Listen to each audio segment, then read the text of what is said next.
บริษัทลาวโทรคมนาคมมหาชนสาขาแขวงเวียงจันทน์จัดกองประชุมสรุปผลประกอบการดำเนินธุรกิจปี 2025 และวางทิศทางแผนการปี 2026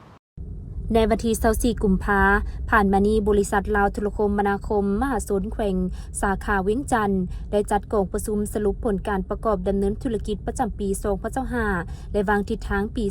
2026 โดยการเข้าร่วมของทานเพชรสมดีพันธวงศ์คณภักฮักฐานห้องหัวหน้าแผนกเทคโนโลยีและการสื่อสารแขวงเวียงจันทน์ท่านนางแสงเสด็จแสงมณีคณภักฮักฐานเลขาหน่วยพักหัวหน้าบริษัทลาวโทรคมนาคมมหาชนสาขาแขวงเวียงจันทน์พร้อมโดยพนักงานบริษัทเข้าร่วมท่านเต็งทรงห้องหัวหน้าแขนงจัดตั้งบริหารขึ้นผ่านบทสรุปผลประกอบการดำเนินธุรกิจประจำปี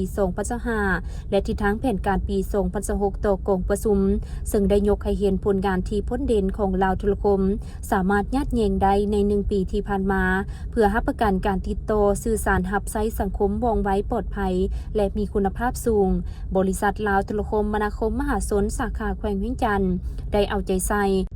ติดตามกวดการบำรุงรักษาซ่อมแปลงและขยายเครือข่ายในขอบเขตทั่วแขวงเวียงจันทน์ฮอดปัจจุบันสามารถมีสัญญาณควบคุมพื้นที่ทั่วแขวงประมาณ 95 ส่วนห้อยในปี 2025 ยอดการขึ้นทะเบียนเบอร์โทรศัพท์ 142,408 เลขใหม่ขยายหันตัวแทนขึ้นทะเบียนเลขโทรศัพท์ใหม่ 2025 จำนวน39หันรวมทั้งหมด147หันมีหันตัวแทนจูนซิม13หันเพิ่มจากปี2024จำนวน1หันและในปี2025สามารถสั่งรหัส116ตื้อกว่ากีบเท่ากับ100.10 ส่วนห้อยมีกำไร49ตื้อกว่ากีบเท่ากับ 85.30 ส่วนห้อยของแผนการปี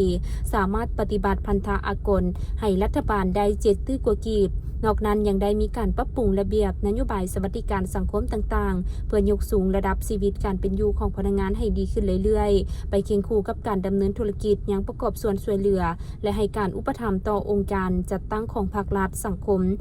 237ล้านกว่ากีบสำหรับแผนการปี 2026 บริษัทลาวโทรคมนาคมมหาชนแขวงเวียงจันทน์ได้มีการปรับปรุงคุณภาพด้านเทคนิคพัฒนาการบริการรอบด้านหันเป็นผู้ให้บริการที่ทันสมัยรวมทั้งวิสัยทัศน์การบริการเป็นดิจิตอลเซอร์วิสโพรไวเดอร์จะ